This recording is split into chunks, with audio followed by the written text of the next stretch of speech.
My assumption is that we're going to have over 500 people by the date. My assumption is that we're going to have 1,000 people. So I'm still correct. Yes. So nailed it. Butterscotch Shenanigans. Hey everybody, welcome to episode 149 of Coffee with Butterscotch, the game dev comedy podcast of Butterscotch Shenanigans. I'm Seth and I'm the games programmer. I'm Adam, I'm the launcher of Rumpus. I'm Sam and I'm the slinger of emails. And today's, this is... I can get you. This is a show, yeah, Sam threw me off there. This is a show, it's like a males, is this... Emails. M-A-L-E-S or I-L-S? What kind of males? This is a show where we talk about life, business, and working in the games industry. Today is May 7, 2018. Before we get started, we have a warning. Anything can happen on this show. There's going to be profanity. So if there's a baby, just put them in the back room for a while, or they'll learn some terrible, terrible words. Well, if it's young enough, it's probably fine because they are incapable of thought or learning at some point. They're basically a gelatinous lump of, Also, if of it's fat and cartilage. If its first word was a swear word, that would be a good story. You should be proud. Now, let's talk about slinging mails. Let's do it. What is this? What's happening? So I guess we technically are formally announcing Levelhead today, but I guess by podcast day, there will be 2 days prior. And in podcast years, we've been informally announcing it every week for the past 4 months. So the question is, what's the difference, right? So what's the difference between... we soft announced it previously. between formal and informal. So for us, it's just kind of the difference between, have we actually tried to tell everybody that it exists, and is there a place you can go to get all the information about it? So Levelhead has actually not had a website. Yeah, the answers to both of those were nope. Yep. And so, and I did get a joke from one of the press people who we have been talking to about it. It was from Eli at Touch Arcade, because they were the ones who actually took a video of it while we were at GDC. And so they've had the video up for a month and a half now. He's like, how are you formally announcing something that's already been announced? And I was like, well, no one else knows about it except for you.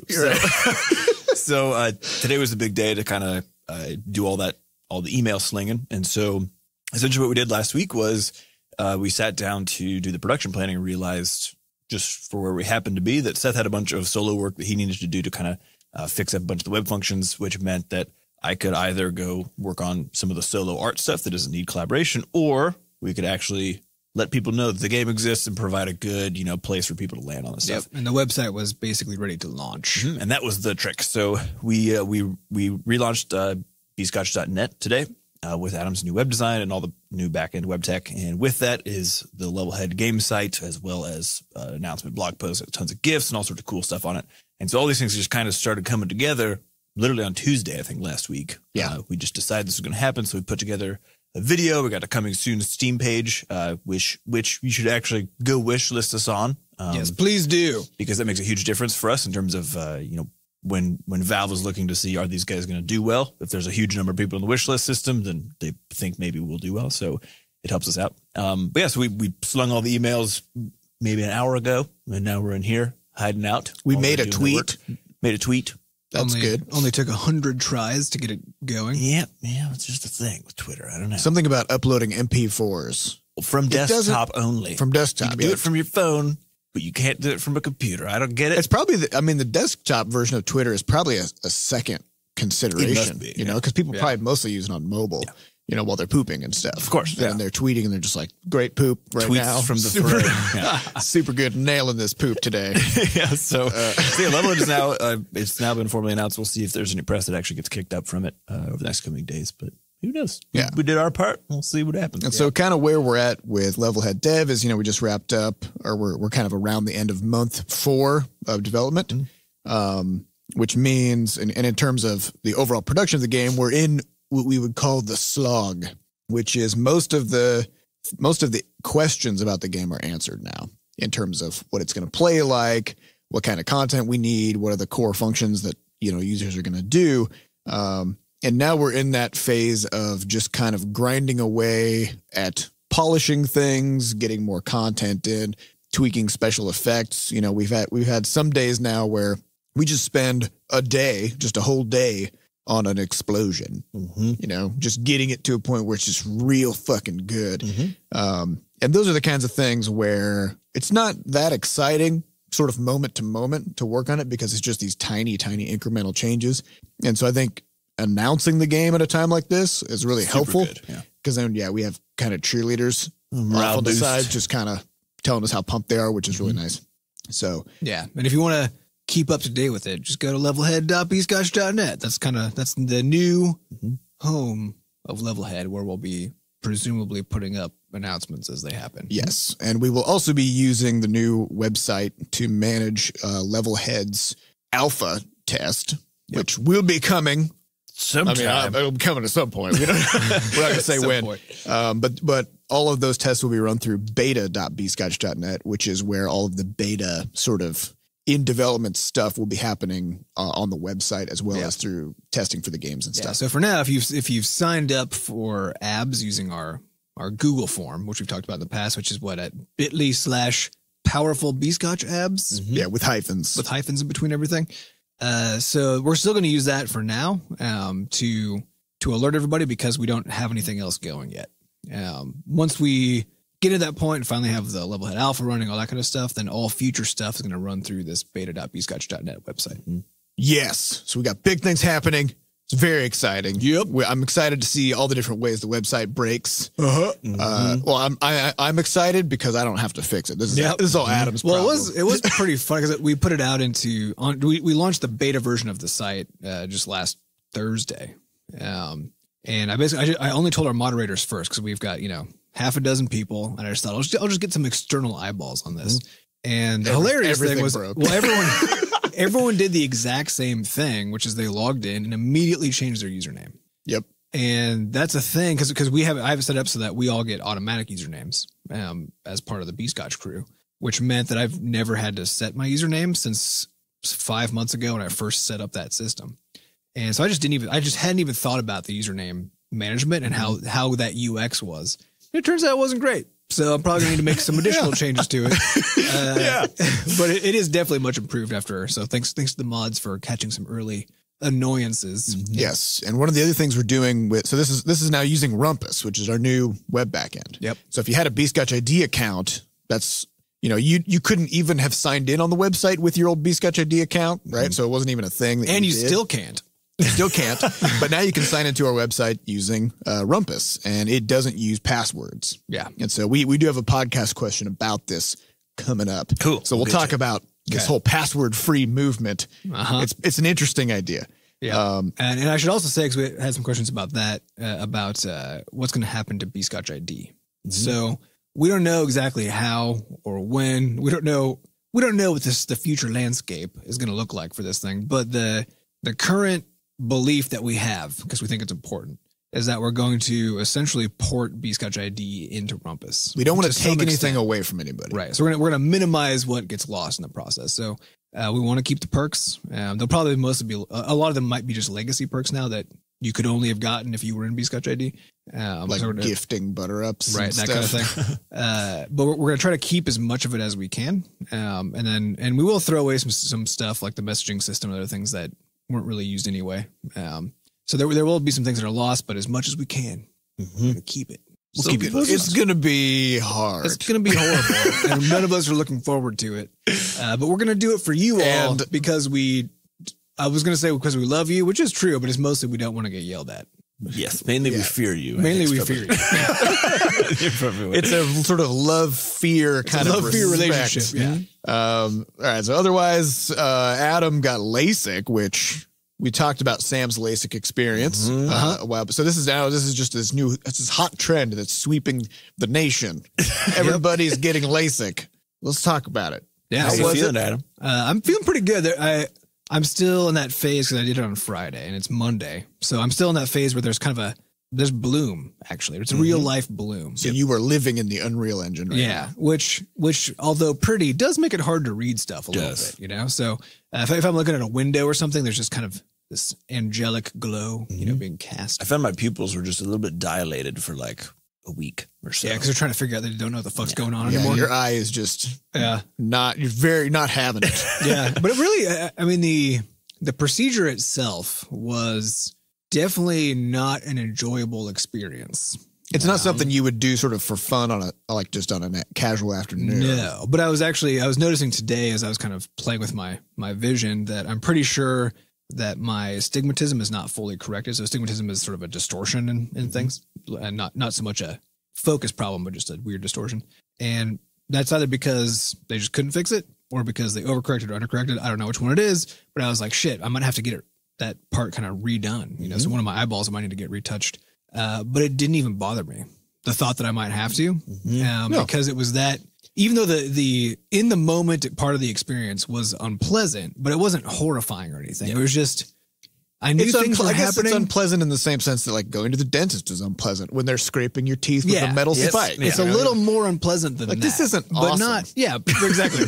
Not awesome. I wouldn't just want to do it. But you could handle it. But you could really handle it. And it was very weird. Definitely. And we should also say that Adam has just zany eyes. Yeah, I got shit eyeballs. So this was passed down from generation to generation in our family. Our grandma in particular had just these ludicrous glasses with like quadrifocals with all kinds of prisms and telescopes. And she was almost like a gnome engineer, like just a weird face mask of glass. That character from Office Space who wants to burn the building down, and he's got the glasses and his eyes are just fucking huge. That's kind of very similar. Yeah. Yep. So. And also because of the prisming and the astigmatism correction, if you look into the glasses, the face is actually a different size back there, so you'll see anyway. So my eyes are very weird. I've had surgery on them a few times to get some muscles readjusted and stuff.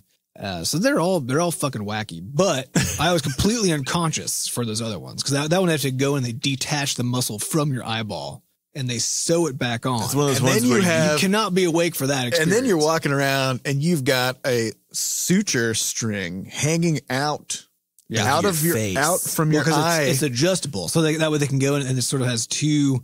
It's kind of like shades, where you got the two sides you can pull. Yeah. So because when you go back in for you just got these sutures hanging out from outside of your eyes. Well, that's when they finish the surgery, because when you're unconscious, you can't look at stuff. So they can't be like, hey, is there only one of that thing? Right. So they have to then let you wake up, and then you go sit in a chair and you look at a chart, and then they take these little strings and they ask, how are you cross-eyed? And they're pulling these eye sutures. You got to get it just right. So that was, it's pretty fucking so that was a time. So I've had some stuff happen to my eyes, but so you've had that, and then you go get LASIK and you're like, that was unpleasant, but it's fine. Right. Yeah. But despite that, I still can't even put in contacts. So I'm still that sensitive about, I don't like having fingers near my eyeballs. I don't like putting eye drops in. I don't like any of that stuff. And still LASIK just wasn't that bad. And it's mostly because they numb the fuck out of your eyeballs. Yeah. I think there are two keys. One is that happens. So you're just like, you don't actually feel that part at all, which is required. This is good because back in the pioneer days when they did LASIK, they didn't have anesthesia. So and they just used an axe. They just used an axe. Yeah. And a flashlight. I guess and a lantern with a. It was a guy. They just they cut your cornea off with an axe, and then they hold an oil lamp sort of over your eye, and that was sort of like what they had for lasers back then. Yeah, and no anesthesia. So it wasn't a very reliable procedure. Also, you died at the end. But that was the same for every surgery back then. So that's true. We're gonna need to take you for surgery. Now you will die. Yeah, but we're gonna do it anyway. But this is just to kind of see. Wasn't there? There was a triple mortality rate case from like the 1800s. Where everybody died. The doctor, the assistant, and the patient all died because the doctor amputated a patient's leg or something like that so fast that he cut his own leg, and then he also cut his assistant. Both of them died from infection. Yeah, that's how it was back then. Yeah. As bad as medicine is now, it's not that bad. No, it is not. But the other key, because we talked about user experience with my last surgery, where with the robot getting its hands in my guts, right? And there were some aspects of about that weren't great. With like this one, horrifying like a huge horrifying robot, and they're like, "That's going to be in you." Yeah, and the whole being crucified bit and all that stuff. But this one was much less of that. But the key was because they didn't let you see anything. So you come in and you lay on the table, and that's all fine, right? You kind of get your head adjusted. You're not wearing your glasses, so you can't see shit in general already. Right. But all you do see, because there aren't any instruments visible. All you see is the machine that you're in, which doesn't even look intimidating. It's kind of got these big, not even arms, just big bulbs kind of coming up, and that's it. So you just don't see anything. And then you lay down, and the first thing they do is tape one of your eyes closed. That's the first thing that happens. They should have done that with that spider thing too. They should have. Just taped your eyes closed. They absolutely should have. So now you're only looking out of one eye. And then very quickly they put the device over you and it shines a light right in your eyeball because that's the thing you have to focus on. And now you can't see anything except for that. So all of a sudden you're in this weird, almost VR experience. So you're mostly blind so you're blind of darkness in one eye and brightness in the other eye. Yeah, so you just can't tell what's happening. You just and can't then tell later you can see now. Yeah. And then you walk out and I mean, the experience itself, there's a period in there that's very uncomfortable, but it doesn't last very long. It doesn't hurt. It's just real uncomfortable. So you're just like, I hate this. Yeah, exactly. You just got to get through that. And then on the other side, it's like, okay, everything is fine now, and then the first couple hours afterwards were basically sort of everything stings. A lot of burning sensation and immense eye watering. So I tried to nap through it and it was unsuccessful, but I did get my pillow very wet. So I had that. My eyes didn't water as much as yours did. They were fine after that, but those first 2 hours, it was... The apparatus they had taped to your face just made me laugh. So afterwards, Adam comes out. He comes out into the waiting room. He's very chipper. Just chill. But his eye, I could kind of. They taped this weird fucking thing. It was kind of like giant bulbous goggles, but that had holes poked in them. Mm-hmm. Yeah, and that weren't actually goggles; they were taped to my face. They didn't have any kind of an ear mount, and they were just taped to your face. But the reason is because I'm supposed to sleep with those, and so at night I tape them back to my face because that way you can kind of roll over and not punch yourself in the eyes or not take them off. I don't think that does that work? It's pretty effective. I hate it. So I think that's a key component of the experience. They're like, how can we make sure that you hate this? You can sleep in it, but also sort of like in a hate-filled kind of a sleep. Yeah, but if they're glasses, then you just knock them off in your sleep. Even if they're goggles, like I think you just get in there. But if it's actually taped to your face, it's just a different. You just can't get in there. It's a different experience. Well, that's crazy. Yeah. Well, so I also this weekend did something just totally crazy. I started taking piano lessons. Nice. Was it also very uncomfortable? Yeah, I was gonna say. No, it was fine. But this is something that I think most people will find if you're an adult and you go to learn something. For some reason, adults don't go learn things generally, right? People who go learn things are kids because their parents are like, listen, I'm not going to do this, but I'm going to make my kid do this, right? You're going to be better than me. Yeah. As a parent, you say, you're going to learn piano because I didn't. And as a parent, you don't also say, but I'm going to. You just say, that I'm done now. That part of my life is over and it's never going to happen. I've resigned to this. So instead, I'm going to live vicariously through my children, have my kids take piano lessons, which means every private instructor, piano, guitar, art, whatever it is, works almost exclusively with children. That's true. And children don't want to be there. They fidget. They aren't there by choice. They don't want to practice either. They want to go outside and throw rocks at things or whatever, kids do. Right. And so you can't give them hard stuff right off the You can't give them hard stuff even ever. Yeah. They're not there. They haven't had enough of that to understand that it's just a thing that they can do. Yeah. Right. And so I can tell that there's going to be a little bit of a battle for me to get this instructor to actually like push me in any kind of meaningful way. So I'm gonna have to probably push myself early because she gave me 3 songs to practice, which I'm pretty sure I'm going to blow through these things in like 15 seconds a pop, right? Because that's about how long of songs they are, and they only have 3 notes each. So it's just like, that kind of a thing. So I'm going to get a practice book. I'm going to start going through those things. I got to kind of race ahead so I can come back and say, all right, here's where I am now. Set the pace. I got to set up a pace. So that's kind of an interesting. And Sam, you said you had kind of a similar experience with some art stuff. Yeah. As well. So I'd gotten a sort of an art tutor every 2 weeks, kind of check in on and show her my works. And then she would give me some assignments and stuff. And she also worked primarily with kids or high school students. And so that was a big part of it, was just sort of getting to that point where it took about 2 lessons or so before I think we had communicated enough where I was like, you can give me either some hard stuff to do or like a vague enough direction and I'll just sort of fill it out. So one of them was like, okay, go do this, do these face tracings to figure out where the features go on the face. And I did, a page of them, and it took 20 minutes or so, which normally as a child would be like, great, that's my work for the whole week. That was so much work. I practiced. I'll be back in 2 weeks. But then in the course of doing that, I was like, I don't actually know how to draw eyeballs. So then I'd go and do like 3 hours of eyeball tutorials from watching YouTube videos or finding stuff on DeviantArt or whatever else, and then show up the next week. And so I'd have like the one exercise I was told to do, And then like 15 hours a quarter of other page, shit. and then a couple pages of other stuff. And so it was really interesting, and I think it is a weird thing that adults don't tend to go get tutelage. Well, as I was pondering this yesterday when I was going through my piano songs, I stumbled across a Saturday morning, it's like, that Saturday morning breakfast cereal comic. You can just hit the random button.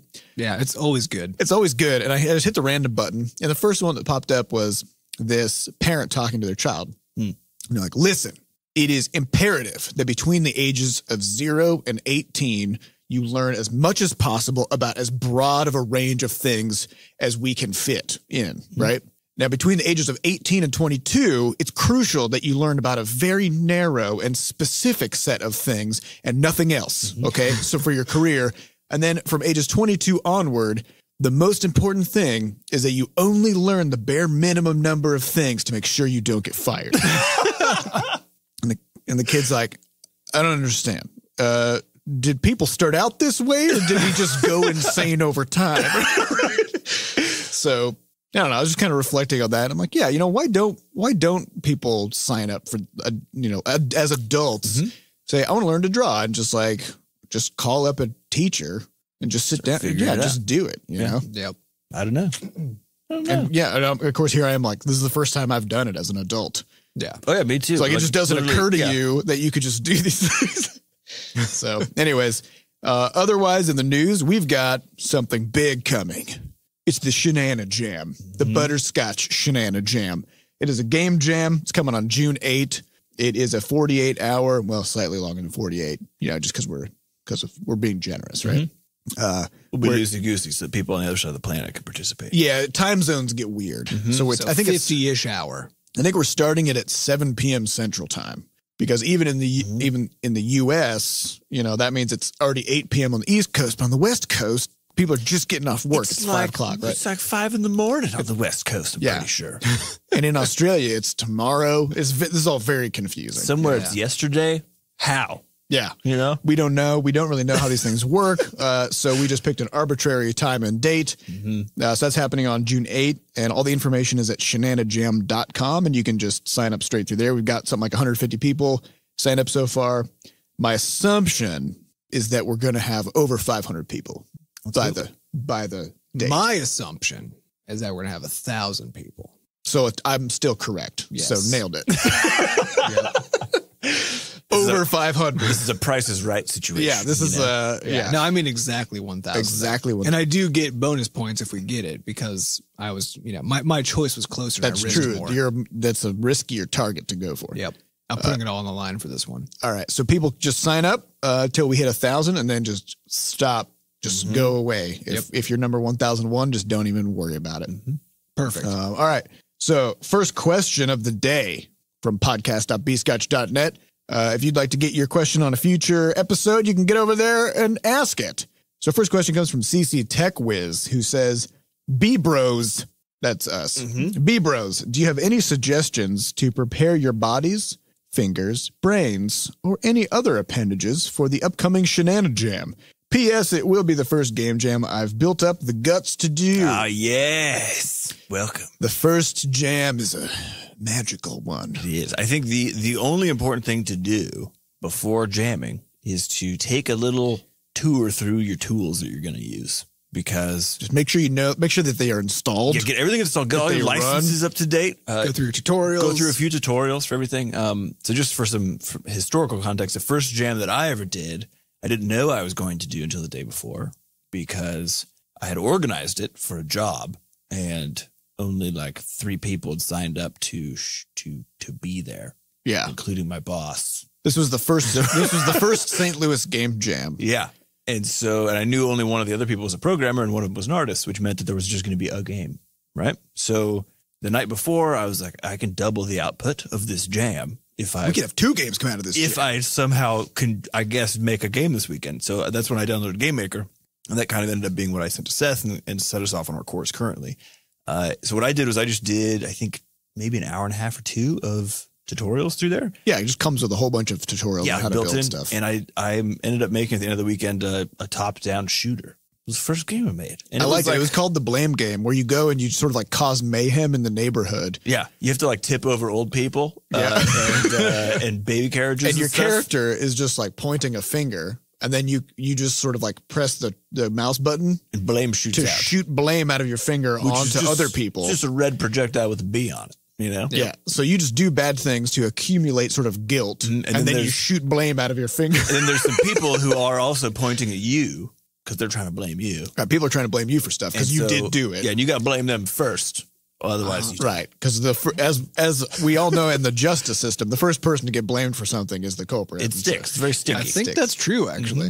So yeah, I think the only thing you need is really just do that tour. You know, set aside maybe 2 hours over the next month to make sure that you go over your licenses, go over your installs for all your programs, and try a few tutorials and stuff like that. Just so that when you enter in, you're not completely confused by the structure of the engine that you're working in or whatever else. And you can actually start making games. Well, there's one other thing, which is at least as important, which is make sure your life is in order for that weekend. So get your significant others, friends, pets, whatever. Get everything on board so that they know that this is coming. Check your mail. Pay your bills.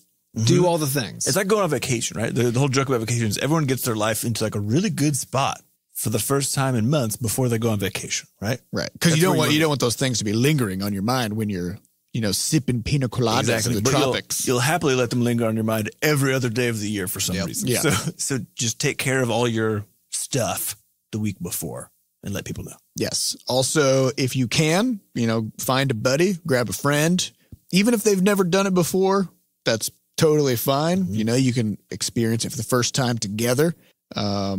Let's see what else. Oh, we also have at ShenaniJam.com. We do have loads of tips and tricks. We got tons of information. We have a fact. We have recommended tools and stuff to do. But I think the most important tip that we can give about jamming is that you can make a fun game out of anything. So don't spend all day trying to design the perfect game. Just come up with something that just sounds weird or whatever, and just see if you can make it go. And things that are much more action oriented are a lot easier for jams. Whereas things like turn-based strategy is very hard. Things that are simulation or basically that require an entire story. Yeah. So things where, like basically think about old school games like, Pong and Centipede and Space Invaders. Like those are sort of like arcade style games. Those are great kinds of games to make in a jam because they're all about they're just about things banging into other things. Which is very easy to program, and you can get that into a really fun state very early, and then you can kind of polish it up later. So that's what we have. And if you want more information, just go to ShenaniJam.com, and there's tons and tons of stuff there. All right, next question comes from Flabsie. When did we all agree on being called Shenanites? What happened to the creative variety in the podcast show notes? Who the hell voted in favor of Shenanites? # Team Shenanigang.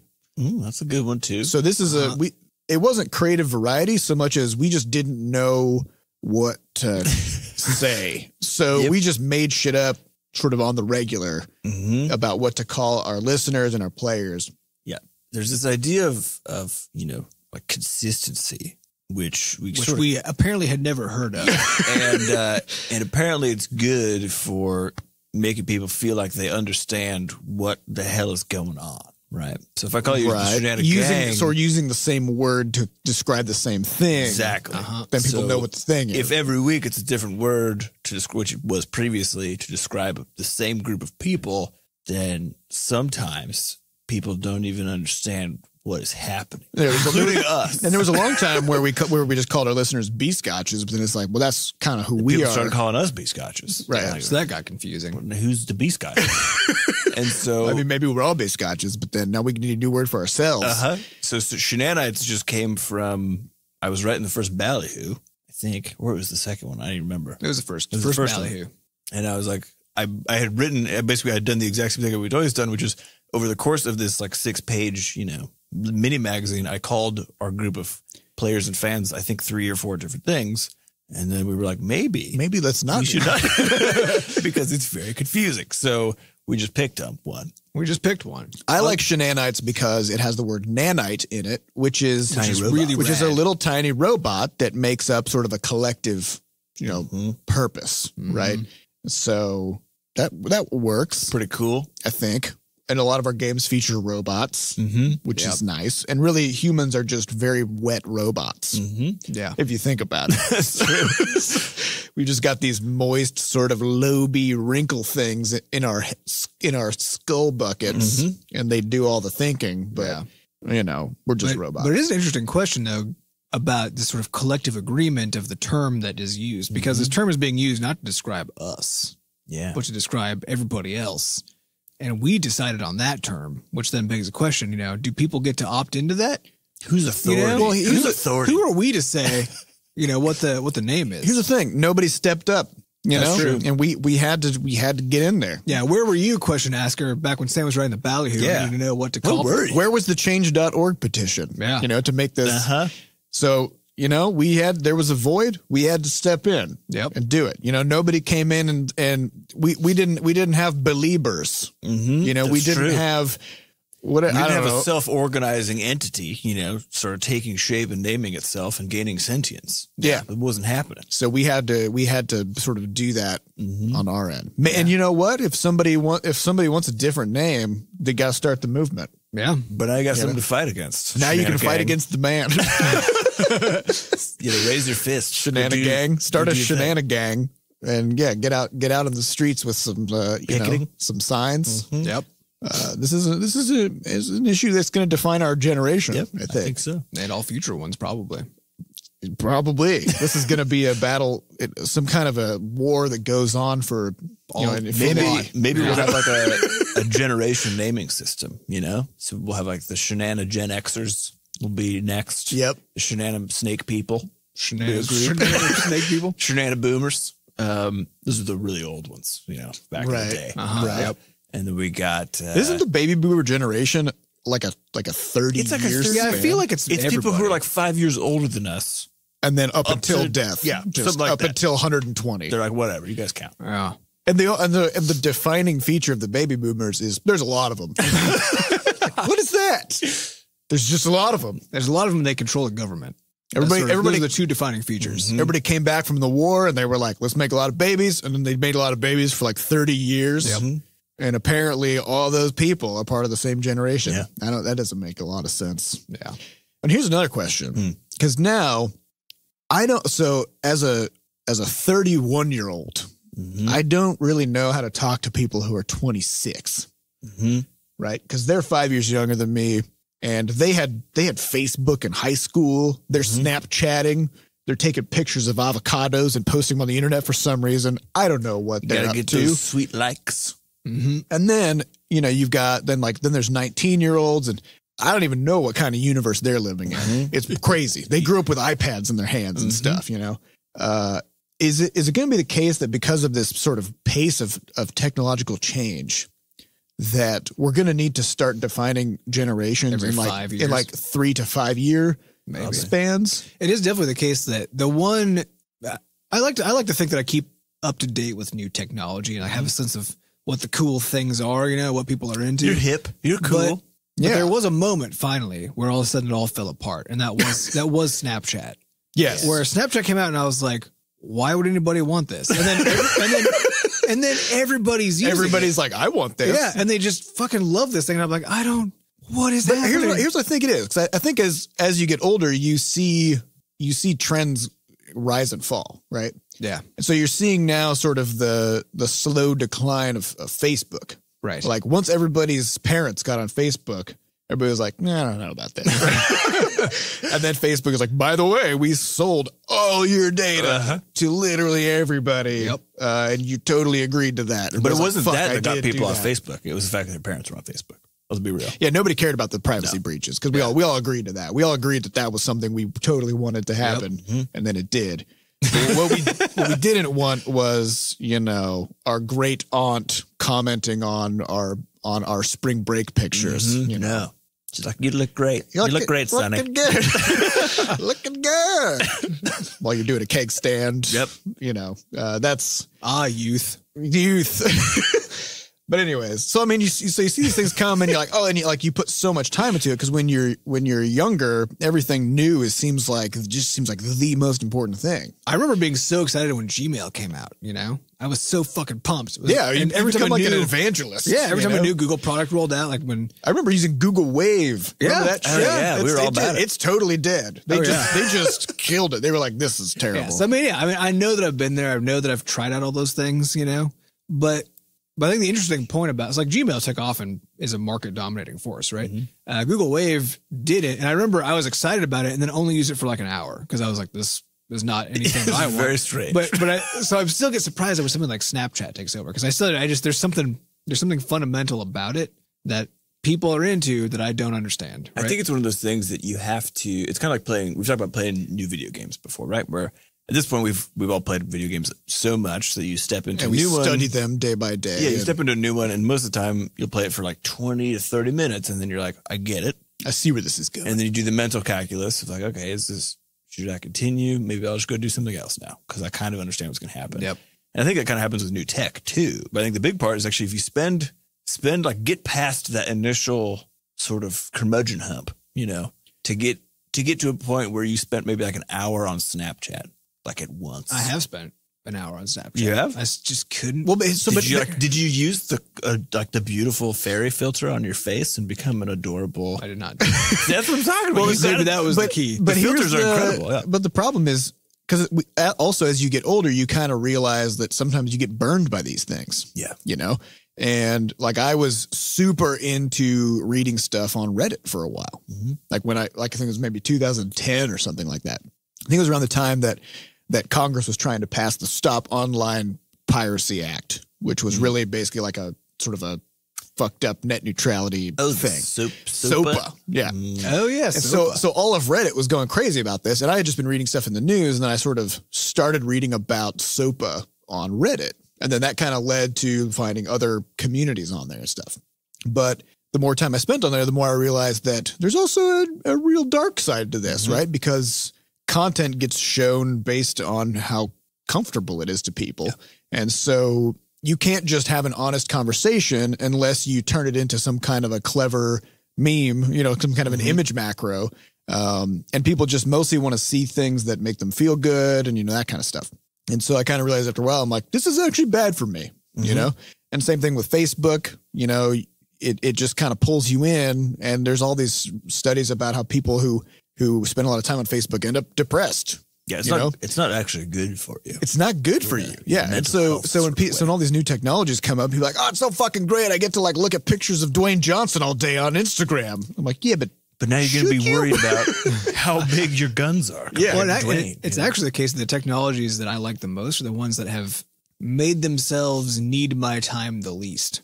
You know? Yeah, so where you can go to them when you need them. Right. So I continue to love Gmail even more because then they came out with Inbox where I can snooze emails and do this other stuff. You know? So then now I actually just kind of forget that I even have email now because I get to interface with it in such a controlled way where it actually just doesn't. It's not bothering me. It's not begging me to go look at it. The tool has been turned into an actual tool for you instead of it using you, which is the difference. Yeah, it's not an entertainment product; it's a tool. Yeah, yeah, and so I don't know. I think as I get older, and the more that I've, you know, with a lot of these technologies as they first come out, you're just super fucking pumped about all the possibilities. You know, become a celebrity on Instagram and like get millions of followers on Twitter, and then the reality of what these things really do sinks in, which is they turn your attention into a commodity that's to be resold, or what they require. I think that's the other piece too, because it's like say you want to say you want to do the Twitter thing or the Instagram thing.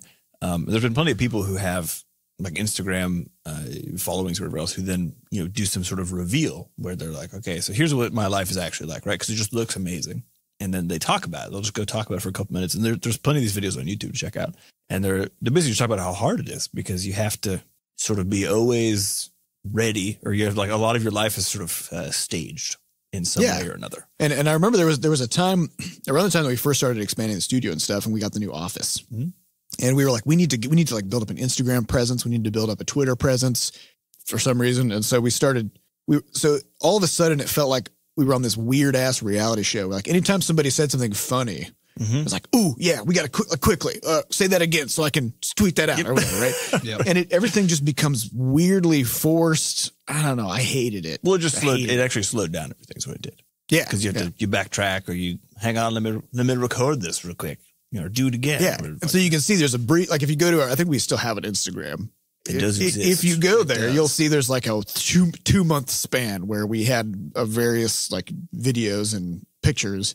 And then we just were like, no, I don't want to do this anymore. I just want to live my life and not turn it into a fucking reality show, All right. Anyways. So I hope that answered whatever the question was. Next question comes from Durentis. Could you share your thoughts on a password-free internet? Not just Rumpus, were others to follow suit. Compromised emails can already get people into passworded accounts, so this makes sense, but most services are adding layers, not removing them. So MMS verification, two-factor authentication, etc. So let's unpack this real quick. Yeah. Because the big question here is what is a password? What is it for? And what's the reality of the situation we find ourselves in today? And what is a password-free login experience? Yeah. So I think a password is just supposed to be something. It's like your lock. It's just a secret. It's supposed to just be a secret that you got. It's a key that you use to open up your dreams. Amazing. And the thing is, when you only have like 1 or 2 passwords, you're in good shape because you only have 1 or 2 of them, and usually they're a unique thing. You mean when you only have 1 or 2 accounts that need passwords? That's exactly what I mean. Yeah. Because essentially what happens is on the internet, because every single service requires its own accounts for a very good reason, which is to have whatever your appropriate data is locked down.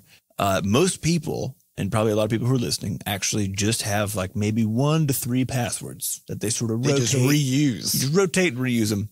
And so what's supposed to be a very secure system actually becomes a more and more fragile system the more accounts you have, because most people use the same passwords for all their accounts. So what will happen is, say you sign up for like a Twitter account, and then Twitter, as they posted last week, just reveals that they had kind of maybe just been leaving your passwords in a plain text file. Yeah. And it was basically completely plain text in their log files. Yeah, which means someone could just get it. If somebody had hacked them, and they said they have no reason to believe that happened. No, actually, I wouldn't be worried about hacking, but it does mean that any Twitter employee who had access to those logs could just see all your passwords. Yeah.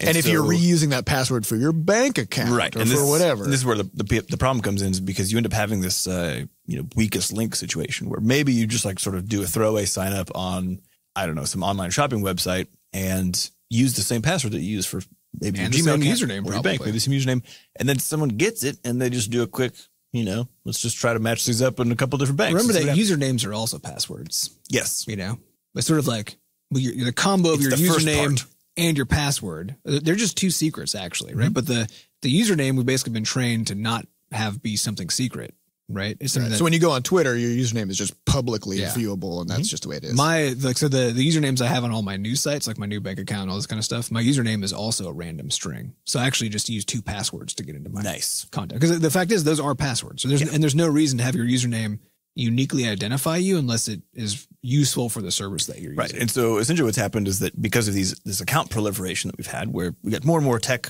and more cool stuff people want to sign up for, whether it's Snapchat or Instagram or whatever else. Or Rumpus. You just have so many accounts bound to you as a person that it's much easier for you as a human being to just say, this is my username. I remember what that is all the time, or my email address. And this is like the 2 passwords that I use. Yeah, my username is always Legolas XX420 XX Steve. Mm-hmm. Exactly. That's always my username. And people try to do this all the time, right? They're like, we get questions about this from Butterscotch ID, and people trying to rename themselves because they're like changing all of their user handles, right? Yeah. And so what has been happening in the last couple of years in particular, because of a lot more security concerns, is that these companies that do a thing called is it password management? Yeah. Is the idea. Have become much more popular. So we all use one of these, basically a single password system that you create one of those passwords that you can actually remember, a big master password that's like really intense and long. And then this site actually is the thing that stores a bunch of just garbled nonsense, huge strings that are your passwords, and then plugs them on automatically. So in other words, none of us know our passwords to anything. but we still have. So if somebody caught one of Alex, us and they were torturing us and they were like, I need to know the password to your bank account, we'd be like, I can't. I literally But then they would no say, idea. but I need to know the password to your LastPass account. I'd be like, oh shit. Oh, that's not I guess good. now you just have all my things. Now you have every password. So we were looking at this, and then we were also trying to just figure out what the best user experience was, because a lot of our users who are going to be making heavy use of Rumpus are going to be coming from inside of a game. And one of the biggest support requests we get from Butterscotch ID is people just don't know what their password is anymore. Because, of course, you log in maybe 6 months ago. They buy the game and log in. Set up your password. That's it. And they never log in They again. forget their username and they forget their password. They've just been logged in for a year. Yeah. And so the question was, can we make it so that that is just not a problem? Well, and further, people use throwaway email addresses for all kinds of stuff. Yep. And because for these kinds of things, you have to be able to prove that you own an account, right? Because if you lose access to it and can't prove that it was yours, then what's the person running the company or whatever supposed to do, right? And so we had this as a support request that was driving me nuts, where people would be like, oh yeah, I used one of those 24-hour email accounts to set up my Butterscotch ID because I didn't want your spam, which we don't even send anybody anyway. And then I played Crashlands for 12 hours. Right. And now I want to move my save over to this other email. Right. And I'm like, you can't prove to me that this email address is yours, right? Because email address still, yeah. So I just have to say no. And so This is why there's a thing called email verification. right. That's its whole fucking we need to purpose. be able, like, if you're agreeing to terms to use our products, we need to be able to send you information or get information from you in case of a problem. Yeah. Right. Or to tell you that our terms are updated or whatever. Yeah. That's why those things are there. Yeah. So, and there was also a moment back with Butterscotch ID that just kind of stuck in my brain where I got a support request I was dealing with that was very confusing, but the root of it all turned out to be that two users had nearly the same username and exactly the same password. just two random Because their fucking password people. was probably something like password. Yeah, it was something or real easy. admin or whatever. It was something real easy. I don't know what it was. I just know it was something real eazy because I asked if it was like a very simple password, and I gave or some 1, 2, examples, 3, 4, 5. Yeah, I'm pretty sure it was something like that. Yeah. And so then I had this weird case where somebody had logged into somebody else's account and was then very confused because they were like, this isn't where I was in the game and all this stuff. And so that they happened. mistyped their own username, Right. but in a way that they exactly typed the other person's username and put their normal password in. Because it was like adding an S to the end or something. Who knows? Right.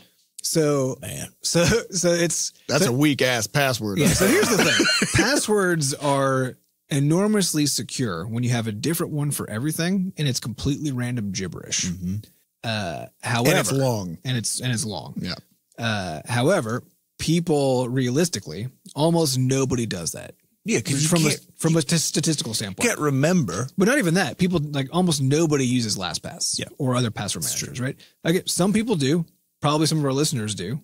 But remember, you're not representative of the I mean, it's even going to be the case that Twitter sending that email saying, by the way, we totally just fucking told your password to everybody. Yeah, I would put even money on maybe 5% tops of people changing That's passwords. pretty generous. Yeah. Yeah.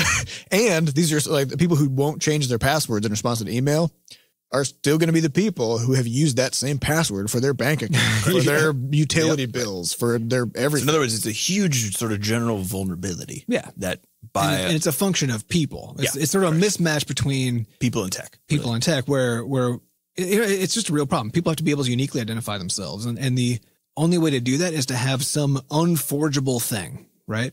And so in the real world, that's some identifying piece of paper that has some stamps on it that have holograms or whatever, right? So that's what we use in the real world, and that doesn't work very well either. In the digital space, we don't have that. And so we have to have something digital that uniquely represents a person. And the only thing we came up with that I think is really the only meaningful, viable, reasonable strategy that's also within the technical limits of that we've all been under for decades is just a secret. Because it's only in your brain. Your brain came up with it. Nobody else could possibly know it. It's a perfect way to uniquely identify yourself. However, that's not how people use passwords. They use them because they just want to get access to the tech. And so they go with the most convenient, the easiest to remember thing because they don't want to forget their password. I was in some shop this weekend. Crate and Barrel or something? Not Crate and Barrel, the Container Store. Something about boxes. Something about fucking boxes. Barrels, crates, containers. So my wife and I are there. I'm walking up to the counter, and they have their little, impulse buys on the thing. So they got like weed. They got all kinds of delicious stuff. They got chocolate. They got what else? Ice skates. Just all ice those, skates. Yeah, that's a top. all that that's shit. a Where you're top just one. like, yeah, I feel a little ice skate. I do want to get stoned. But one of the things that they had was a notebook for passwords. Its whole purpose was to write down all your passwords in it. And I was looking at this and I was like, this is the worst idea that is even could possibly exist. And here this is just being sold to people as a good idea because this is how little people understand. You can pay money to make yourself extremely vulnerable. Even more vulnerable. It's great. So that's a service. So this is a serious mismatch between the reality of how people behave and the needs of uniquely identifying people to keep them secure. But here's the thing: we can't have a password-free system, at least actually ever. But a password is just a unique identifier of a person. What that actually is going to change shape over time. We've got like FaceTime, right? But of course, FaceTime not FaceTime. Face unlock, whatever Apple's thing recognition is, thing. face rec thing, soul gazing, soul gazing. But those things are typically actually typically racist and sexist because they're only trained on white men data sets, you know. So like that's not very good passwords. We've got biometrics of various sorts, like thumbprints of things. But it turns out that we discovered after people started doing real science that fingerprints aren't actually that great when it comes to uniquely identifying people. So and they're easy to fake. So. Or you can just chop off someone's thumb. You know what I mean? Yeah. You just got a ring of thumbs. You don't need the person. You just need their thumb. But this is the craziest thing to me of all of this stuff. Thumb ring. Is that there's actually no way to prove you are who you say you are. There's no way to do it. Well, especially if you're under the age of 18. There is. Because now you can't even legally agree to stuff. There is, but it's only through existing in a place for a long period of time physically. But even that, how do I know they haven't been swapped out? I mean, with somebody who just got some surgery. This does remind me. I was listening to I think it was one of the NPR podcasts. They were talking about, it was like a Radio Lab or something. They're talking about there's a very small subset of people in the United States who sort of they try to fight against the man. They want to be off the grid, and so when they have kids, they will bribe any medical professionals who participate in the birth to not log any birth certificates because they're setting up their kids for an easy future. Right. And so they'll homeschool their kids. They will never take their kids to a hospital. They won't get them vaccinated. They basically anything that would require any kind of record keeping at all, they will keep them away from it because they want their children to live a free life as a sovereign citizen. And so, of course, what ends up happening then is these kids can't do anything. They turn 18 and they're like, I want to go get a job. And they're like, you can't now. You can't. You have no GPA. You have no don't have a driver's license. You can't drive, and you can't get any of those things because you have no birth certificate. You have no social security number. You're just totally off the grid. And every single one of the government institutions who uses these, or like who where you get a driver's license or whatever, they all rely on each other to prove that you exist. And if you don't have any of it, then there's actually no legal recourse that you can have. Because even if you come into the country, say like as an illegal immigrant, you still have records from your home country of where you're from, right? And so you're not even an immigrant. Although here's a question. Because you're from nowhere. If you are a sovereign, quote unquote, sovereign citizen, so that you have nothing identifies that you even exist, and then you go to some other country, right? So you're now an illegal immigrant. But you got to go there on foot because you can't get a plane ticket. Yeah, sure. But let's say you do that now, right? How do they deport you? They can't. They can't deport you. So where do you go? Just go to jail now for forever? But they can't put you in jail because they don't even have your name. They can't process your paperwork. That's true. You're just completely outside of every system, right? So this comes back to this whole like, how do you prove that somebody is who they say they are? Because of course, this person in the story who they followed, had tons and tons of witnesses. Like the grandmother was there when she was born, and like everything was written down and all that stuff. But there's no official records of anything. No paper trail. Yeah. So it's having somebody prove who they say they are is. It's a key to actually like all of the society. It's all everything is just connected. Yeah. Right? But the reason that there's no foolproof way is because other people steal identities. Yes. Correct. So again, and once they get one piece of it, then it's easier to get another piece. Yeah, we talk about a lot how there are people who don't allow us to have nice things, and those are those people. Those are those people. But yeah, so we can't actually have a password-free system. But password in the sense of a unique identifier. Some unique identifier that only, but again, the key is that somehow it has to be attached to you, or only you have. Somebody else can't use it. That's the key. Otherwise, it doesn't work. And so either it's a physical thing, right, or it's a some property of your physical being that hopefully will never change and is also hopefully unique among 7 billion people. But that, you know, I don't know. I feel like that's a far stretch. So what do we do? So what we do instead is we minimize. We try to make it so there's less vulnerability by having so many fucking points of entry, right? So we just use your email address. So we just use your email address because we basically say it is your response. We just decide, right? Because I think a lot of companies try to make it their responsibility to make sure that people behave properly, right, and that are behaving securely and so on. And I don't want to do that. I don't want to please people's security. security. Send you an email every 7 days. Be like, hey, your password is still password 123. Password 123. Yeah, really not good. Could you please not? Because then you're gonna get breached. Yep. And then finally the person's like, fine, 1, 2, 3, 4. Which is exactly what they do. Not what I meant. Yeah. Okay. Yeah. So we just don't want to deal with this additional security theater, right? Or the customer support of everybody forgetting their passwords all day, every day. So we figured it's an easy policy just to say we need an email address anyway. And so an email address is what uniquely identifies your account, which means then to us that access to that email address is what proves that you own the account. If somebody else gets access to your email, this is their account now. That's just how it works because that's how it would have worked anyway. Because they can use your email address to reset your password. And then how can we tell? Otherwise, the burden is so high because we'd have to like be getting, you know, legal documents of various sorts and all this other stuff, which, you know, we're not. And then sovereign citizens can't sign up for our accounts, which is bad. There's like 8 of them. Just another way it works is you just log in with Rumpus. You either provide your email or use Twitter, Gmail, or it's only Gmail and Discord. Gmail and Discord. Or Google and Discord. And then so you just click it, and then you just go to your email and you click a button. It's like, yeah, I'm trying to get in there right now. This is me. And then it logs you in. Yep. That's it. Yeah. No passwords, nothing. But it doesn't mean that you have to keep your email secure, but you already had to anyway. Correct. Yeah. So we figured let's just not.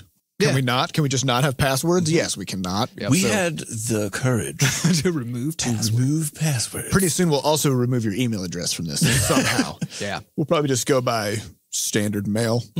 Yeah, working on it. Yeah, but I do think you click log in. 6 weeks later, a letter comes and you with the code on physical and mail. then you write your password and then you mail it back. Yeah, it'll be good. Yeah, I think I do think it's actually good for people to move away from when they make a new login system to also having their own their own security system, right? Because think about it, like when I open up my phone with my Google Authenticator, it's got like fucking 12 things in there. You know, like I don't really need it, right? Because if I had 2-factor authentication just on my email, which is what everything's connected to anyway, then it'd be fine. I could just log in just by using Google to literally everything.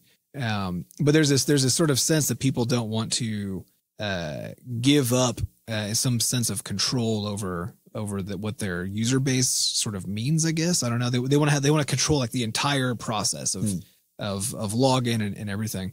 The fact is you actually still get to, because like when people log in to Rumpus using Google or something, then all that happens is when you finish it, we just get your email address, right? All Google knows is that you logged into a thing called Rumpus.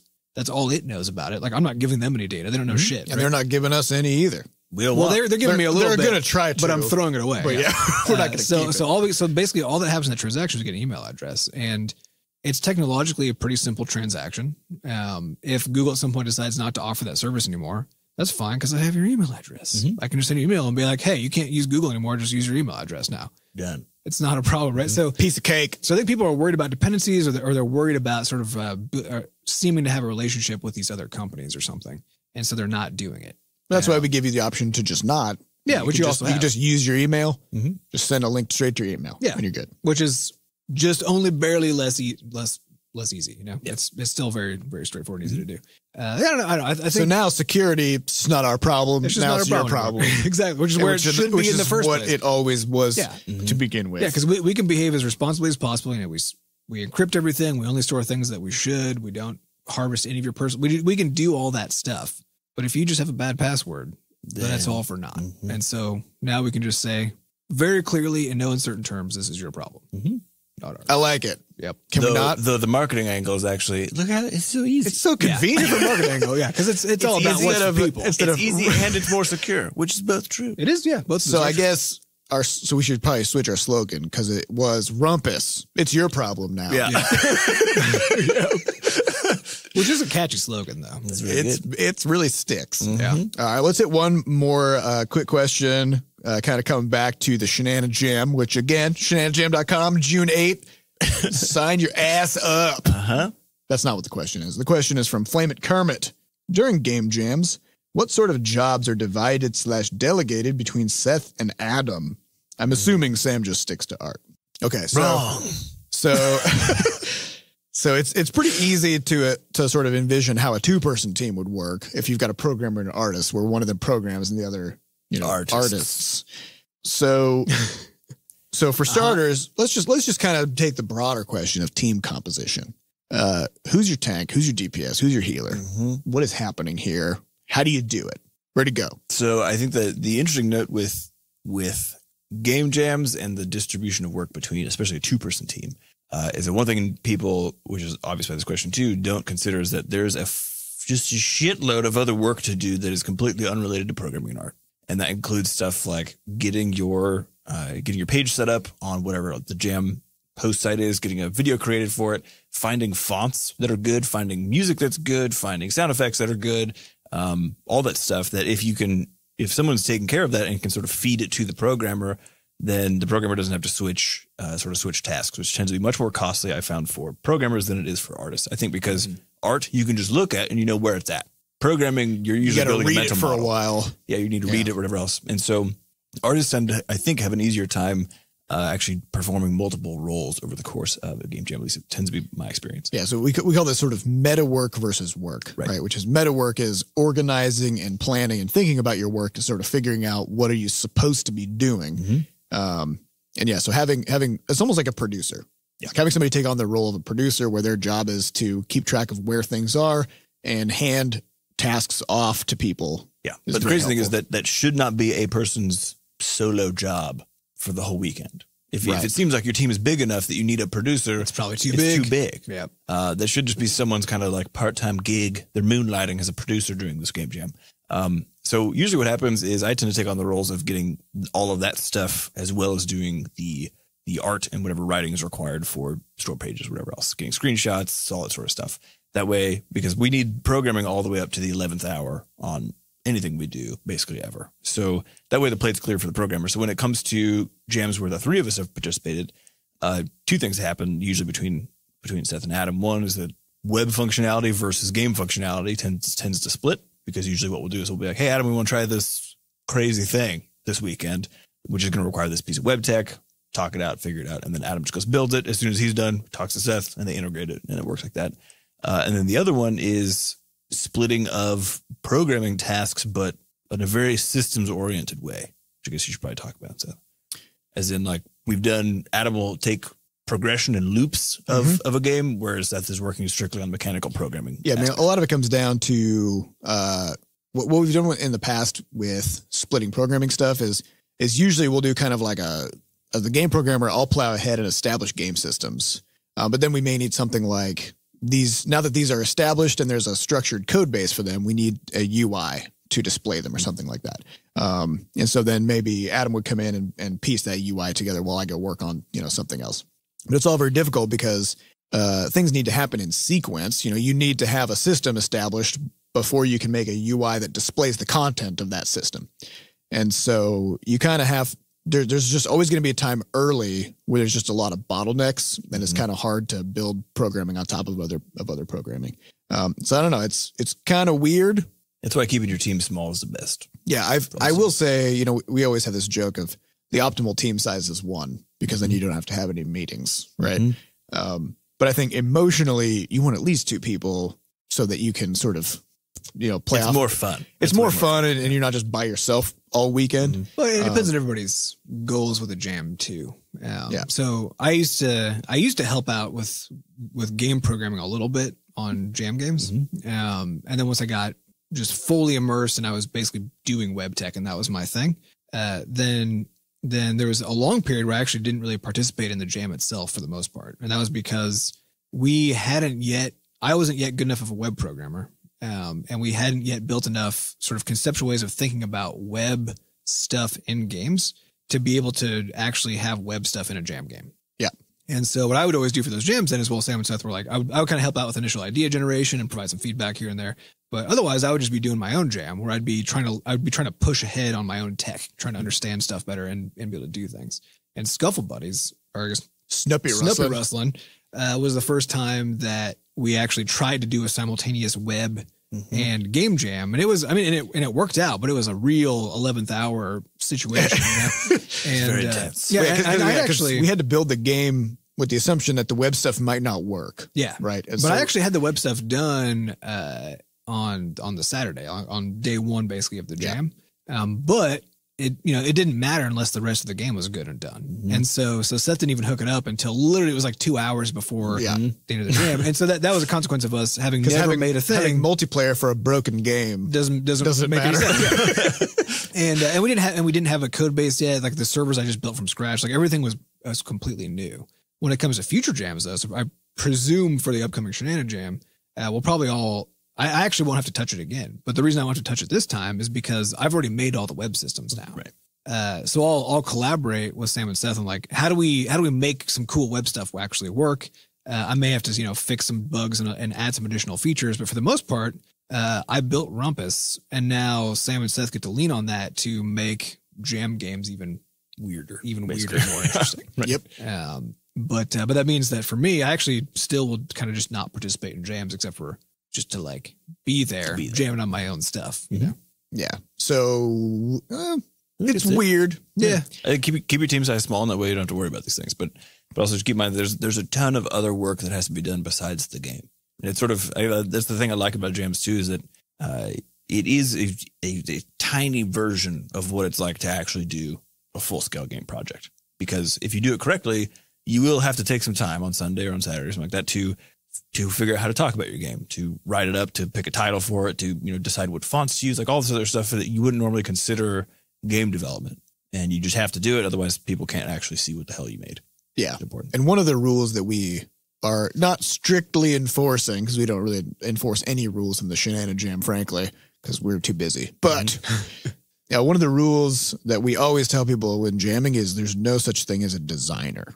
So people come in and they're like, oh, no. See, here's the thing. I can't write. I don't know how to do story or dialogue. I can't code. I also can't do art. I also don't know how to do music, and I don't know how to make sound effects. And I won't be doing any of those things. I won't be doing any of those things. I've never built a game. I've never put my hands in code. I've never done anything. But I got lots of ideas. But I got these fucking awesome ideas. It's like, no, you don't, because in a jam, it all comes, in general, in game dev, it all comes down to the execution and your ability to deliver on something. And if you got somebody who, because they've never actually built something, they have no context for what it means to build any of these things, you're going to have somebody who their contribution is mostly going to be sort of throwing out these just wild, weird things that don't fit with anything, that are impossible to create. And then you're just going to be debating all weekend with this person. And even if they do come up with something that's right, that can work with the game, they now just sit back and make everybody else do it, right? So their whole job is to kind of just create work for everybody else. And so the rule that we always end up with is for every minute we spend brainstorming at the beginning, that's about an hour of dev. And so if we're spending, more than 45 minutes discussing what the game is going to be, we've already got too many ideas, right? And if you've got somebody now who their whole job is to just sit there making ideas, you're going to end up with thousands of hours of work ahead of you that you can't do because you've only got 40. Just don't do it. Don't be a designer. Well, you can be a designer, but not solely a designer. It's like the producer thing, right? Yeah. You got to program, you got to do sound, you got to do music, you got to do art, you got to do something. But also for something as tight and scoped as a jam game, it's important that everybody feels like their ideas are in there. Yeah. So even if it somehow miraculously was possible to have like a designer on that team that was just only a designer, it just makes everybody else feel like they're just doing work. Yep. And that's not what a jam is about. A jam is about creating an awesome thing together that you're dumping your whole mind and soul into. And you can't do that if all of your ideas don't count because somebody else is the idea guy, that sucks. Yeah. Now you got one brain and just a bunch of pairs of hands in the project, which then you're just at work now. Yeah. So, yep. So no designers. That's the rule. Don't do it. All right, so that's all the time we have for this week. We'd like to thank our producer, Fat Bart, for making us sound good. Thanks to our community moderators who keep our Discord and forums running. If you'd like to get more involved in the Bscotch community, you can hop into our Discord server, which is at discord.gg/Bscotch, and come say hey. Also, if you'd like to adorn your body with Butterscotch merch, check out our shop, which is at shop.bscotch.net. We got mugs, t-shirts, stickers, Infinity War Gauntlet. We've got things. all of the Infinity Stones. Yeah, they're very expensive. They're very expensive, and they come as a bundle. The soul one in particular. You do have to kill a loved one to get it, which is a real bummer. Well, I mean, but if you pay extra, we will do it for you. We'll do it. We'll take care of that. Very expensive. Yeah. So, just bear that in mind. That's sort of a exclusive item. Yep. So first come, first serve on that one. Also, if you'd like to send us something, we have a mailbox. So you can find the address for that over at mailbox.bscotch.net.